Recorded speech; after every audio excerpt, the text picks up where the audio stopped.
সরে পাই না। এই মাসটা হচ্ছে ধর্ম মাস। এই মাসটা এক মাসে জীব সমস্ত পাপ থেকে মুক্তি লাভ করতে পারে। এটা সেই মাস, এটা সেই সুযোগ যে মাসে প্রহ্লাদ নৃসিংহদেবকে দর্শন করেছিলেন। প্রহ্লাদের পিতা হিরণ্যকশিপু, এই হিরণ্যকশিপু বৈষ্ণব বিদ্বেষী ছিলেন। বৈষ্ণবদের ভালোবাসতেন না, বিষ্ণুকে ভালোবাসতেন না। বৈষ্ণব হচ্ছে বিষ্ণু ভক্ত, বিষ্ণু জানাতি বৈষ্ণব। যিনি বিষ্ণুকে জানেন, বিষ্ণুকে ভজনা করেন, বিষ্ণু জানাতি সদ্গুণে অধিষ্ঠিত, তারা হচ্ছে বৈষ্ণব। তাহলে সেই বৈষ্ণব বিদ্বেষী ছিল, যে বিষ্ণুকে ভালোবাসবে সে তাকে ভালোবাসবে না। এই হিরণ্যকশিপু যখন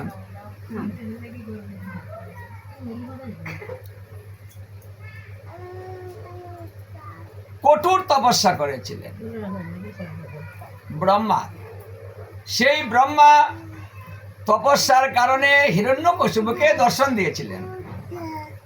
তখন হিরণ্যকশিপু ব্রহ্মার কাছে বর চেয়েছিলেন যে তুমি আমাকে এমন একটা বর দাও যে আমাকে কেউ মারতে পারবে না, মানে আমার যেন অমর হয়ে যায়, আমাকে তুমি অমরত্ব দাও। ব্রহ্মা বললেন ডাইরেক্ট অমরত্ব আমি দিতে পারবো না, তুমি অন্য কিছু চেয়ে নাও।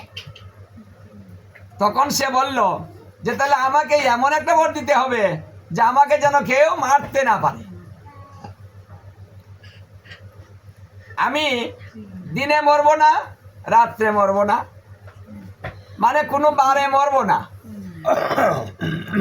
তাহলে আমি কোনো মাসে মরবো না, আমাকে মানুষ মারতে পারবে না, দেবতা মারতে পারবে না, কিন্নর ভূত পিশাচ যক্ষ রক্ষ রাক্ষস আমাকে কেউ মারতে পারবে না।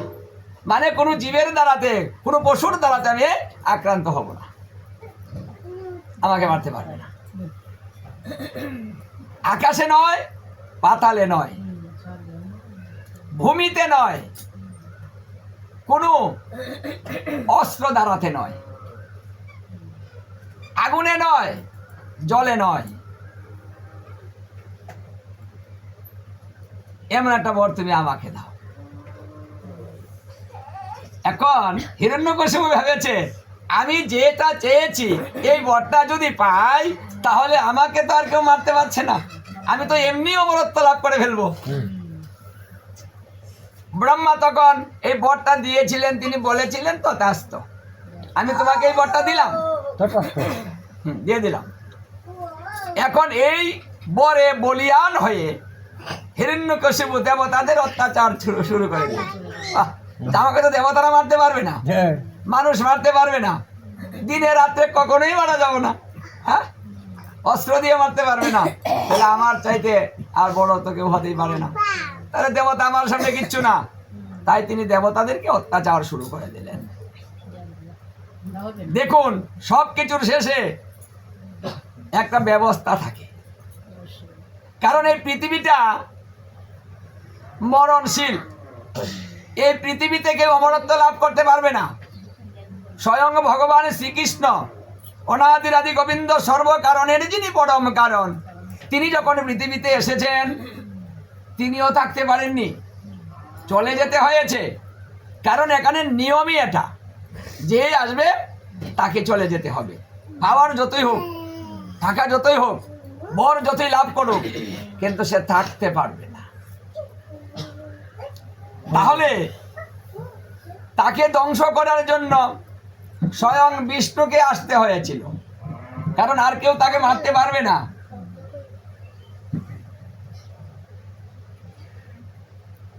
কখন এসেছেন? যখন তিনি প্রহ্লাদের উপরে অত্যাচার চালিয়েছেন। কারণ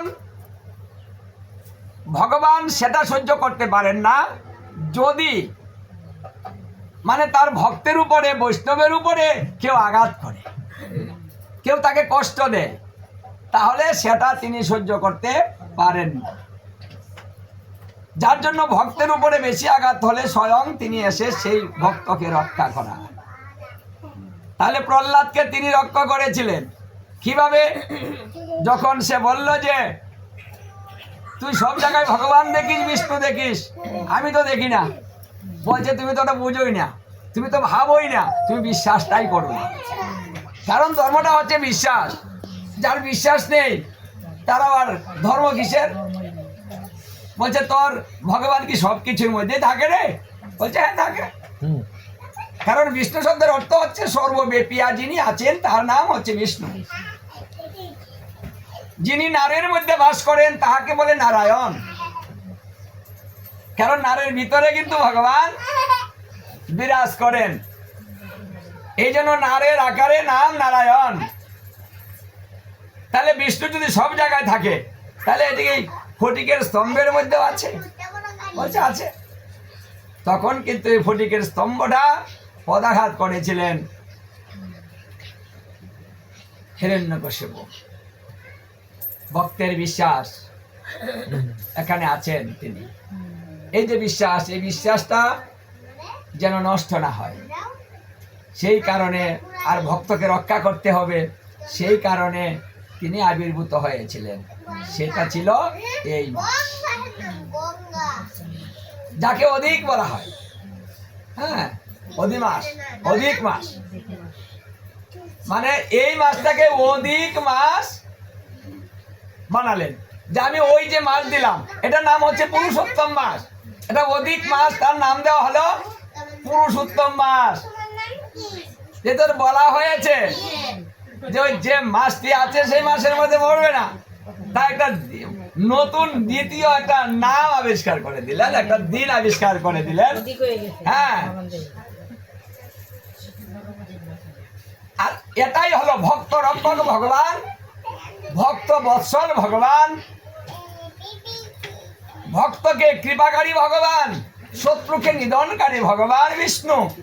তিনি আবির্ভূত হয়েছিলেন এই মাসে, যে মাসে তিনি ভক্তকে রক্ষা করেছেন এবং ভক্তের কাছে প্রতিশ্রুতি দিয়েছেন যে কোনো ভক্ত যদি বিপদে পড়ে তাহলে আমি সেই ভক্তকে আমি রক্ষা করে থাকি।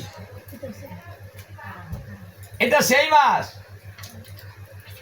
যে মাসে ভক্ত ভগবানের মিলন হয়েছে, দর্শন হয়েছে, এবং যে মাসে, যে দিনে তিনি কথা দিয়েছিলেন, হে প্রহ্লাদ, তোমার প্রতি আমি প্রসন্ন হয়েছি, তুমি এই বয়সে তোমার যে ভক্তি, তোমার ভক্তিতে আমি বশীভূত হয়েছি, তুমি আমার কাছে বর চেয়ে নাও। তখন এই প্রহ্লাদ নৃসিংহদেবের কাছে একটা বর চেয়েছিলেন, যে কথাটা নৃসিংহ পুরাণে লিপিবদ্ধ আছে। বলেছেন, হে প্রভু, তুমি যদি আমাকে বর দিতে চাও তাহলে তুমি আমাকে এই বর দাও, কলিকালে ঘরে ঘরে যেন গৃহ বৈষ্ণব হয়।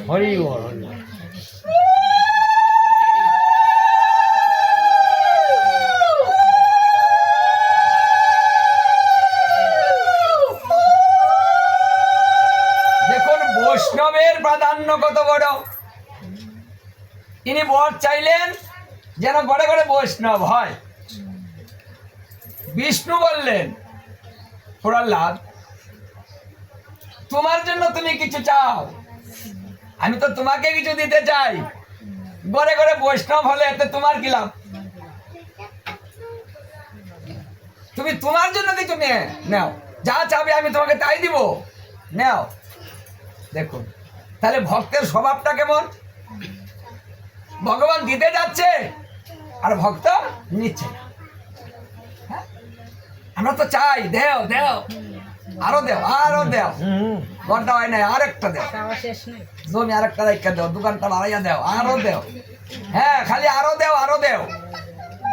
আর ভক্তকে দিচ্ছে, ভক্ত নিচ্ছে না।